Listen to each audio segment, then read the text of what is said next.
بیان سننے سے پہلے سب ایک بار درود شریف پڑھ لیں۔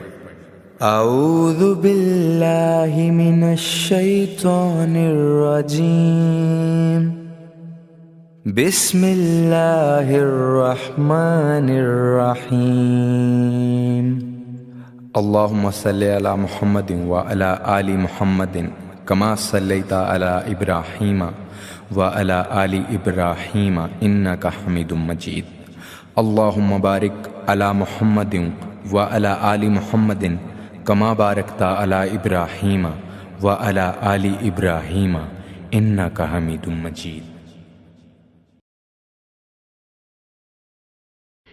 ہر قوم کوئی نہ کوئی تہوار مناتی ہے، اور لوگ چونکہ معاشرہ انفرادی سطح پر بھی راضی رہنا چاہتا ہے اور اجتماعی ماحول بھی فراہم کرنا چاہتا ہے، قومیں بڑے بڑے تہوار مناتی ہیں، میلوں کا بندوبست کرتی ہیں، دن منائے جاتے ہیں۔ اسلام کے اندر بھی دن منائے جاتے ہیں، اور بڑی قریب ایک دن آنے والا ہے جسے عید الفطر کہا جاتا ہے۔ لیکن اسلام کے تہوار باقی قوموں کو یہ بتاتے ہیں کہ تہوار منائے کس طرح جاتے ہیں۔ تو سب سے پہلے تو یہ یاد رکھیں کہ اسلام کے اندر جب عید آتی ہے تو اس کا کوئی مقصد ہے، اور ہم نے عید کو کس طرح منانا ہے یہ سارا کچھ ہمارا دین ہمیں بتاتا ہے۔ پہلے تو یہ آپ دیکھیں کہ عید مسلمان نے کس طرح منانی ہے۔ سویرے جب اس نے اٹھنا ہے تو اس نے فجر کی نماز کے بعد دوبارہ سے تیاری کرنی ہے، غسل کرنا ہے، صاف لباس پہننا ہے، خوشبو لگانی ہے، اور کرنا یہ ہے کہ نماز کے لیے جانا ہے۔ اس کے عید کا آغاز، اس کے اس خوبصورت تہوار کا آغاز اللہ تبارک و تعالیٰ کی عبادت سے ہو رہا ہے، اور عید منا کب رہا ہے؟ رمضان کے 30 روزے پورے کرنے کے بعد یا 29 کا چاند دیکھنے کے بعد۔ تو سب سے پہلے ہمیں یہ بتایا جا رہا ہے کہ جب تم عید مناؤ گے تو تم سجدہ شکر کے ساتھ مناؤ گے، اپنے رب کے ساتھ جوڑ کے مناؤ گے، اللہ تبارک و تعالیٰ کی عبادت کے ساتھ مناؤ گے۔ تو اس میں کوئی شور و غوغا نہیں، کوئی ریلیاں نہیں، کوئی جلوس نہیں، کوئی پٹاخے نہیں، کوئی گانا باجا نہیں۔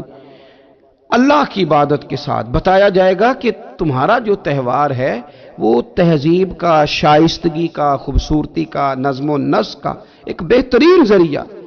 تم بڑے راضی جب ہوگے تو پھر بھی تم اپنا ساری جھکاؤ گے رب کی بارگاہ میں، پھر بھی تم یہی کہو گے سبحان ربی العظیم، پھر بھی تم یہی کہو گے سبحان ربی الاعلی، پھر بھی تم اس کی بارگاہ میں جبین نیاز جھکاؤ گے کہ یہ جو تمہارے پاس عید کا دن آیا ہے یہ اجتماعیت کا دن ہے۔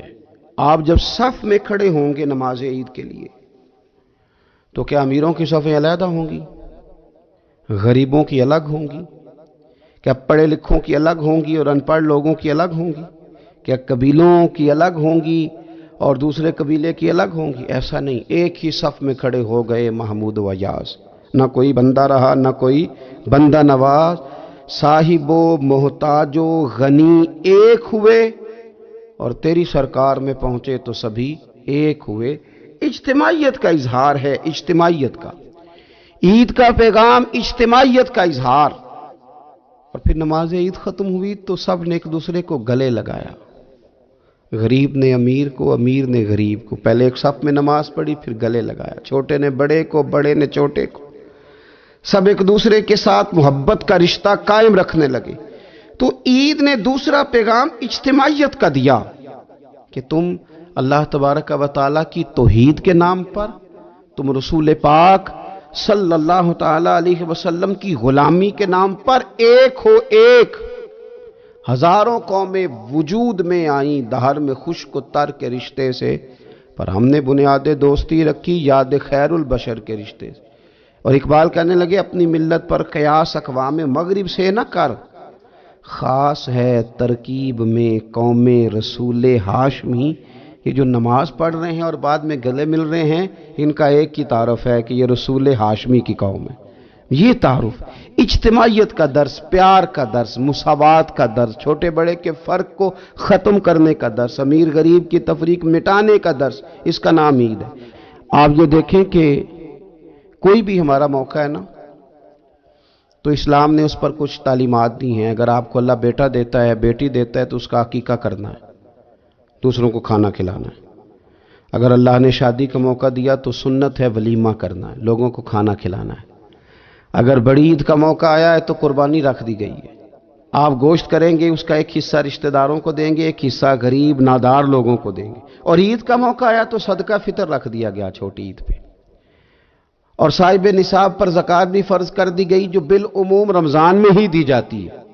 رمضان میں زیادہ تر مسلمان دینے کی کوشش کرتے ہیں. تو اس سے کیا ہوتا ہے کہ انسان اپنی خوشیاں دوسروں کے ساتھ بھی جوڑتا ہے. وہ اکیلے خوشی نہیں منا رہا، وہ دوسروں کے ساتھ اپنی خوشیوں کو جوڑ رہا ہے، غریب کو کھانا کھلا رہا ہے. اور نبی پاک صلی اللہ علیہ وسلم نے فرمایا وہ دعوت بڑی ملعون ہے، وہ بڑی لعنت والی دعوت ہے کہ کسی نے دعوت پکائی اور صرف امیروں کو دعوت دی جائے، غریبوں کو نہ دی جائے. سیاسی افطاریاں کرائی جائیں اور ولیمے پہ بھی اگر اپنے بیٹے کے بلایا جائے تو امیر لوگوں کو، سیاسی لوگوں کو، بڑے لوگوں کو دعوت دی جائے. دعوت تو خیر والی وہ ہے جس میں چھوٹا بڑا امیر غریب سب شریک. تو عید کے موقع پر بھی یہ ضروری تو نہیں کہ ہم 6 جوڑے ہی بنوائیں، 3 جوڑوں سے بھی گزارا ہو سکتا ہے. اس طرف بھی تھوڑی توجہ کر لیں کہ جس گھر کے اندر 1 جوڑا بھی خریدنا مشکل ہے، یہ کوئی ضروری تو نہیں کہ 10 جوڑے ہی خریدے جائیں، 2 پہ بھی گزارا ہو سکتا ہے. 3 جوتے لینے کی بجائے 1 سے بھی عید گزر جاتی ہے، لیکن تھوڑی سی توجہ اگر غرباء کی طرف بھی کر لی جائے، مساکین کی طرف. یہ کل پرسوں خبر آ رہی ہے کہ ہمارے پنجاب میں ایک ایسا شہر بھی ہے جس میں باپ نے صرف اس لیے اپنے بچے نہر میں پھینک دیے ہیں کہ انہوں نے عید کے لیے کپڑے مانگے تھے. اس قسم کی داستانیں جس قوم کے اندر موجود ہوں تو وہ قوم پھر کسی کا خیال ہی نہ کرے، وہ سارا مال اپنے اوپر ہی خرچ کرنا چاہے، اسے احساس ہی پیدا نہ ہو کہ کسی اور کو بھی ضرورت. تو عید ہمیں موقع دیتی ہے. بزرگوں نے لکھا ہے کہ یہ جو عید پہ کہا گیا نا کہ ایک رستے جاؤ اور دوسرے رستے سے واپس آؤ، تو اس میں بھی شاید ایک حکمت ہمیں یہ بھی نظر آتی ہے کہ کئی دفعہ ایک گلی سے گزرے تو گزرتے وقت خیال آتا ہے کہ یار یہ گھر ایسا ہے، دیکھ کے پتہ چلتا ہے کہ جو غریب ہے مجھے تھوڑا ان کا خیال رکھنا چاہیے. پھر دوسری سائیڈ سے واپس آؤ، شاید تمہیں گھر بیٹھے یاد نہ آئے اور مکان دیکھ کے تمہیں سمجھ آ جائے کہ یہاں تو شاید روٹی بھی وقت پہ نہ پکتی ہو، اتنے غریب ہیں. تو اسلام نے ہر چیز میں حکمت رکھی، اور صرف عید کے موقع پہ نہیں، مستقل آپ غرباء کے، مساکین کے سرپرست بننے کی، معاون بننے کی کوشش کریں، رسمی طور پر نہیں. پچھلے سال نا عید گزری تو مجھے ایک دوست نے ایک پنجابی کا شعر بھیجا. اس نے کہا حضرت جی اس کو ذرا ضرور پڑھیں. تو شعر بڑا انوکھا تھا. وہ شعر کیا تھا؟ اور راشن ونڈن والے لوکو، او راشن ونڈن والے لوکو، او عیدوں بعد بھی بھوک لگ دیجئے. عید کے بعد بھول ہی گئے تم. مستقل بنیادوں پر کوشش کریں کہ آپ معاون بنے، غرباء کے، مساکین کے، یتیموں کے، ان لوگوں کی مدد کریں. حضرت بشیر بن عقبہ رضی اللہ تعالیٰ عنہ فرماتے ہیں کہ میرے والد جنگ احد میں شہید ہو گئے تھے اور میں ایک کونے میں کھڑا رو رہا تھا. تو نبی پاک صلی اللہ تعالیٰ علیہ وسلم نے مجھے دلاسا بھی دیا، دست شفقت بھی رکھا. تو میں نے کہا حضور میرے والد چلے گئے تو کیا بنے گا؟ تو کیا انداز حضور نے اختیار کیا اور کیا انہیں عظیم نسبتوں سے نواز دیا. حضور فرمانے لگے اے بشیر بن عقبہ تو پسند نہیں کرتا کہ فاطمہ تیری بہن بن جائے، عائشہ تیری ماں بن جائے اور محمد تیرے والد بن جائیں صلی اللہ تعالی علیہ وسلم.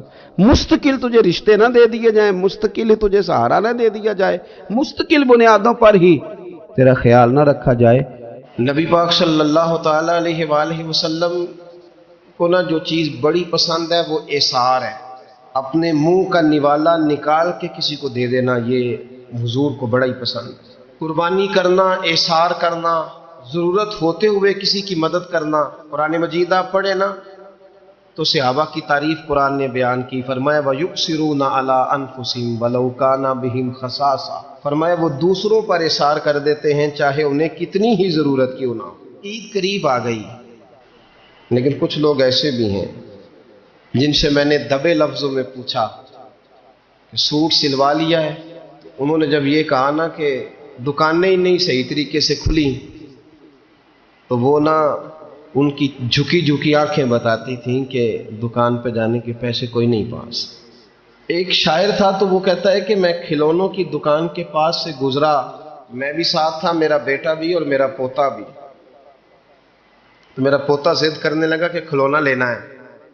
تو میرے بیٹے نے بڑا سمجھایا نہیں لینا نہیں لینا، پر بچے نے ضد نہیں چھوڑی. باپ نے مارا بھی ڈانٹا بھی، پر اس نے کہا نہیں میں نے کھلونا لینا ہے۔ تو جب میرا بیٹا نہیں مان رہا تھا تو میں نے پھر اس کو کہا، میں مثال دے رہا ہوں، پس منظر کچھ یوں بنا ہوگا، اس نے کہا کہ تم کھلونے کی دکانوں کے پاس سے کیوں گزرے؟ یہ بچے کی ضد ہے، یہ سمجھوتا نہیں کرتی، یہ بچوں کی ضد ہے، یہ سمجھوتا۔ اور وہ آج بھی دوپہر میں بچوں کو سلا دیتی ہے اس ڈر سے کہ گلی میں پھر کہیں کھلونے بیچنے والا نہ آ جائے۔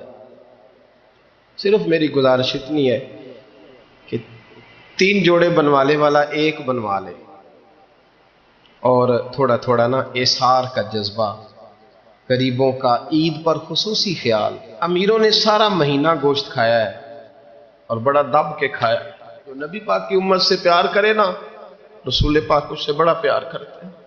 اس طرح کرنا، عید پہ گوشت کا آرڈر دینا، لیکن ایک دن اپنے گھر پکا لینا اور کوشش کرنا کہ دائیں بائیں جہاں گوشت نہیں نہ جاتا، تھوڑا تھوڑا وہاں بھی صرف چھوٹے چھوٹے خرچے اپنے کم کر کے، تو وہ پھر بھی جیب میں نہیں رکھنے، وہ تھوڑا سا نا احسار اس عید پہ بڑا ضروری ہو گیا۔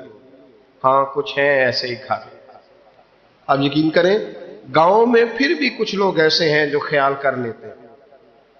شہروں میں چونکہ ہم ایک دوسرے کا حال بھی نہیں پوچھتے، آج بھی گاؤں میں کچھ کچے مکانوں والے اپنے ہمسائے کے گھر فاقہ نہیں ہونے دیتے۔ تھوڑی تھوڑی یہ اپیل ہے، میری خاص اپیل ہے، یاد رکھنا تھوڑا سا۔ میرا ایک دوست سے بڑا ہی پیار ہے، بڑا ہی، مجھے بڑی محبت ہے، میں ضروری تو نہیں ہر بندے کے منہ پہ کہا جائے۔ ان کی بیٹیاں کام کرتی ہیں، مجھے ایک صبح انہوں نے بتایا کہ بچیاں کام پہ جاتی ہیں، تو میں فجر کے بعد سوتا ہوں، اس دن میں سو نہیں سکا، بڑا میں اذیت میں آ گیا۔ میں نے کہا کہ بیٹیاں تو میری بھی ہے نا، تو اس لیے یہ تھوڑا سا نا مہربانی کریں، خدا را تھوڑا سا نا امت کا درد بھی محسوس کریں۔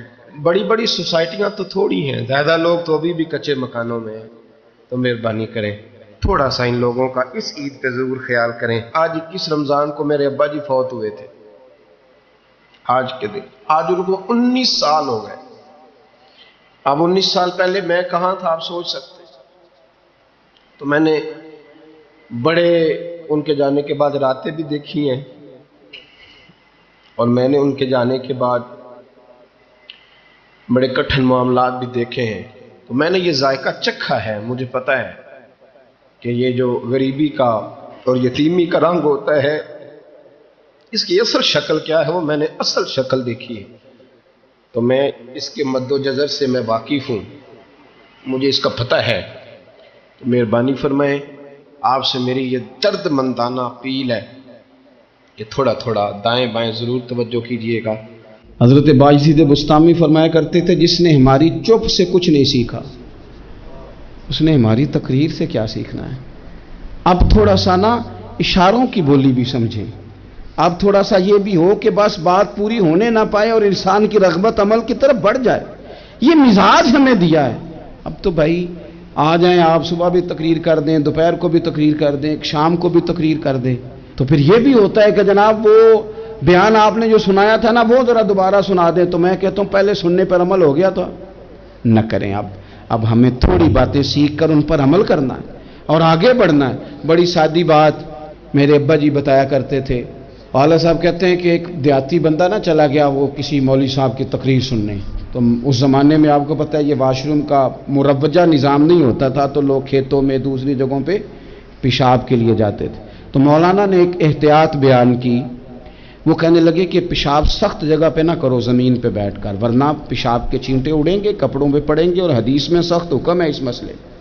تو کوئی نرم جگہ ہو ایسی جہاں پیشاب کریں چینٹے نہ اڑیں۔ وہ بندہ عمل کرنے والا تھا نا، اسے نیری تقریر سن کے سر دھن کے جانا نہیں تھا، اس نے اتنی ساری ریت لے لی، کپڑے میں باندھ لی، اور وہ اس نے کندھے پہ رکھی ہوئی ہے، جہاں پیشاب کا وقت آتا پہلے ریت بچھاتا، پھر پیشاب کرتا تاکہ میرے کپڑوں پہ نہ پڑے۔ ایک صاحب نے اسے کہا کوئی ہفتے بعد چلو بیان سننے چلیں، تو کہنے لگا میں پہلے پہ عمل کر لوں یہی بڑا ہے، میں نے تو اتنی ساری ریت کندھا تھک گیا ہے میرا، اس دن سے اٹھائی ہے، تو میں نہیں چاہتا کہ نہیں بھی سنوں تو کسی اور جگہ میں یہ تفریح تباہ کے لیے بات کو نہ سمجھیں. اس سادے آدمی نے جو ہمیں سمجھایا مجھے اور آپ کو, اس پر غور کرے کہ کل بھی سنا تھا, پرسوں بھی سنا تھا, پیر صاحب نے ترسوں بھی کہا تھا, شیخ نے پرسوں بھی کہا تھا, پچھلے ہفتے بھی کہا تھا. تو نے اگر شیخ کی بھی نہیں سنی, استاد کی بھی نہیں سنی, پیر کی بھی نہیں سنی, اور اس دور کے پیر جو صحیح کام کرنے والے ہیں, استاد جو صحیح کام کرنے, مجبور ہو گئے ہیں بیچارے. کہتے ہیں کس کی تربیت کریں. کس درد سے کہا تھا حضرت سلطان باؤ نے. وہ کہتے ہیں اور رب دا طالب کوئی بھی نہیں ملیا, تے جو ملے ہے طالب زردہ ہو. یہ تو آئے ہیں کاروبار سیدھا کرنے, فوٹو کھچوانے, فلاں کام کے لیے. یہ تو وہ جو ہم دینا چاہتے ہیں اس کا تو مزاج ہی نہیں. پہلے بھی میں نے کہا تھا, پھر کہتا ہوں, مجھے شوق نہیں ہے. خدا مجھے معاف کر دے اس دن سے پہلے جس دن یہ شوق ہو کہ میں سویرے جاؤں گا تو نوٹ لاؤں گا, تو شام جاؤں گا تو نوٹ لاؤں گا. یہ شوق نہیں ہے, طبیعت نہیں ہے, من نہیں چاہتا. لیکن یہ کہ یہاں بھی آ جائیں خطاب کر دیں, یہاں بھی او خدا کے بندو, ہم کہاں اس قابل ہیں ہم خطاب کریں. ہم نے تو نا جی ایک اذان دینی شروع کی ہوئی, صبح و شام ایک اذان پڑھتے ہیں. ہے یہ پیغام حضرت احمد رضا کہ بارگاہ نبی کے رہو با وفا. ہم تو کہتے ہیں ادھر آ جاؤ, ٹھوکریں کھاتے پھرو گے ان کے در پہ آ پڑو. قافلہ تو اے رضا اول گیا آخر گیا. ہم تو کہتے ہیں ادھر آؤ, اللہ رسول کی بارگاہ کی طرف رجوع کرو. اور وہ ایک جملے پہ اگر تو عمل ہو گیا. پیار سے باتیں کرتا رہتا ہوں, سب کے ساتھ نہیں کرتا, جس کا مجھے پتا ہو کہ یہ تھوڑا سہ لے گا. ایک دوست نے مجھے کہا کہ میں تو آتا ہوں تو مجھے علاقے کے لوگ کہتے ہیں ان کو بلاؤ, تو میں کہتا ہوں پورا عمل کرنا میری غلط ہے, تو پھر میں باقیوں کو بھی لگا جاؤں گا. تو اگر تیرا ہی عمل نہیں ہو سکا تو باقیوں کو میں نے جا کے کیا سمجھانا ہے. تو ایک تو آج کی جو رات ہے, اس سے پہلے اپنے اعمال کی طرف میں اکثر کہتا رہتا ہوں کہ شب برات پہ ہر مسجد سے زور زور سے رونے کی آواز آتی, آنی بھی چاہیے. شب قدر پہ آتی ہے, عمرے پہ جاتے وقت لوگ معافیاں مانگتے ہیں, حج پہ جاتے وقت, اور کروڑوں لوگ یہ کام کرتے ہیں سال میں. اگر 25 لاکھ 26 لاکھ آدمی یا 50 لاکھ آدمی حج کرتا ہے اور وہ جانے سے پہلے معافی مانگ کے گیا, توبہ کر کے گیا ہے, اور کروڑوں لوگ ہیں جو شب قدر میں ہیں, شب برات میں ہیں, اور انہوں نے کھل کے توبہ کی ہے, تو پھر میرے بھائی سویرے کرپشن ختم ہونی چاہیے نا ملک سے. سویرے 75% جھوٹ ختم ہونا چاہیے نا. ساری رات تو لوگوں نے توبہ کی. صبح 80% حقوق العباد کا مسئلہ حل ہونا چاہیے تھا کہ نہیں ہونا چاہیے. صبح ملاوٹ بہت حد تک ملک سے ختم ہونی چاہیے. تو کیا ہم نے سمجھ لیا ہے؟ ہم نے یہ سمجھا ہے کہ شب برات پہ بھی بس ایک رسم ادا کرو, آؤ تھوڑی توبہ کرو, چھٹی کر جاؤ. آئیے شب قدر تو توبہ کرو, چھٹی کر جاؤ. کیا یہ ہم نے مطلب سمجھ لیا؟ حج کرنے گئے, رب کی بارگاہ میں حاضر ہوئے, رسول کریم کی بارگاہ سے بھی جو ہو کے آ جائے اور بدلے ہی نہ, وہاں تک جائے اور بدلے ہی نہ. مدینے گئے, کعبے گئے, کربلا گئے, جیسے گئے تھے گھوم پھر کے ویسے ہی آ گئے. نتیجہ کیا ہے؟ اپنی زندگی نتیجہ خیز بنائیں. آج اس خوبصورت موقع پر جب شب برات ہمارے سامنے کھڑی ہے, اپنے ذہن میں تہیہ کریں کہ اب ہم نے بدل جانا ہے. شوگر ہو جائے تو بدلنا پڑتا ہے, اللہ معاف کرے, چینی چھوڑنی پڑتی ہے, من پسند مٹھائیاں چھوڑنی پڑتی ہیں, بدلنا پڑتا ہے. بلڈ پریشر ہو جائے تو یارو بدلنا پڑتا ہے. اگر انسان کو خدا نہ خواستہ کوئی مرض لگ جائے تو بدلنا پڑتا ہے. اولاد پیدا ہو جائے تو بدلنا پڑتا ہے. گھر میں بیٹیاں پیدا ہو جائیں تو بوڑھے باپ کو بدلنا پڑتا ہے. بال سفید آ جائیں تو پھر بھی تو بدل جانا چاہیے نا. انسان کی عمر 40 سال ہو جائے تو پھر بھی تو بدل جانا چاہیے. شب برات پہ توبہ کرے تو پھر بھی تو بدل جانا چاہیے. اب بدل جائیں, اب ہم بدل جائیں. اب نہ درد ہوتی ہے, گاڑی میں بیٹھیں تو کمر پہ درد ہوتی ہے. اب ہم بدل جائیں. اب لوگ بتاتے ہیں تیرے بال سفید ہونے لگ گئے ہیں. اب ہم بدل جائیں.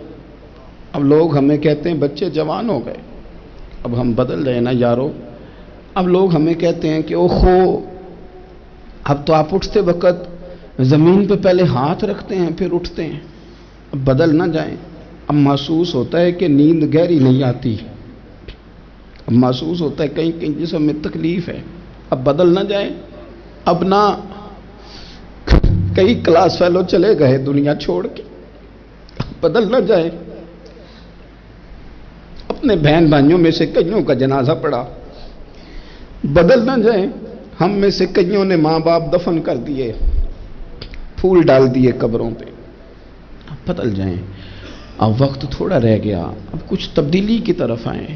اب توبہ صحیح والی کر لیں، اب استغفار دل سے پڑھ لیں، اب تبدیل ہو جائیں. اب اپنے اندر باہر کچھ تبدیلیاں لائیں، اب اپنے ظاہر اور باطن کو سنواریں. اب اللہ رسول کی بارگاہ میں جانا ہے نا، تو کہیں ایسا نہ ہو شرم آئے حضور کے سامنے کھڑے ہوتے، حیا آئے نبی کریم کی بارگاہ میں کھڑے ہوتے. اب کچھ تبدیلی لائیں. آج ارادہ کریں کہ آج جو توبہ کریں گے وہ صحیح والی کریں گے. آج جو وہاں استغفار کریں گے اللہ کے حضور حاضر ہو کے، تو وہ صحیح والا کریں گے. اب کچھ تبدیلی کا مزاج لائیں. اور پھر ایک اور بات بھی عرض کروں، ہمارے ذاتی تعلقات سارے دھوکہ ہیں، ہماری جیبوں میں مال سارا دھوکہ ہے، ہمارے بلند و باغ دعوے سارے دھوکہ ہیں، ہمارے بڑے بڑے رتبے سارے دھوکہ ہیں. بڑے تعلقات تھے بیٹے کے، پر ماں بیمار تھی تو اسے صحت تو نہیں تعلقات کی وجہ سے مل سکی. بڑے تعلقات تھے نا بیٹے کے، لیکن جب بیماری زور پکڑ گئی تو پھر کیا کر سکا کوئی. بڑے تعلقات تھے، بڑا پیسہ تھا جیب میں، بڑا کچھ تھا، لیکن جب جناب اسرائیل آئے تو پھر کوئی کچھ بھی نہ کر سکا. پھر اپنے رہ گئے، اور جس کو جانا تھا وہ سب چلے گئے. تو یہ جتنی چیزیں ہیں نا، یہ کچھ نہیں ہیں، یہ دھوکہ ہے. سچ صرف اللہ رسول کی ذات ہے، حقیقت صرف دین ہے، اصل صرف وہ بارگاہیں ہیں. دھوکے میں نہ زندہ رہو. چھوڑ دو یہ بات کرنی کہ بڑے تعلقات ہیں، چھوڑ دو یہ بات کرنی کہ بڑا پیسہ ہے، چھوڑ دو یہ بات کرنی کہ برادری قبیلے علاقے میں بڑا، اور کچھ بھی نہیں ہے. کل من علیہ فان، ہوئے نامور بے نشاں کیسے کیسے. دیکھو زمین کھا گئی، نوجوان کیسے کیسے. میں مولانا نورانی کی قبر پہ کھڑا تھا تو میں کہہ رہا تھا مقدور ہو تو خاک سے پوچھوں کہ اے لئیم، تو نے وہ گنج ہائے گرا مایا کیا کیے. اتنے بڑے لوگ تو لے گئی، اتنے بڑے لوگ، اتنے بڑے لوگ قبروں میں کدھر گئے؟ سلطان محمود غزنوی کہاں ہیں؟ شہاب الدین غوری کہاں ہیں؟ وہ لوگ جو میدانوں میں آ کے صرف ان کا نام لیا جاتا تھا تو دنیا کانپ جاتی تھی، وہ کہاں گئے؟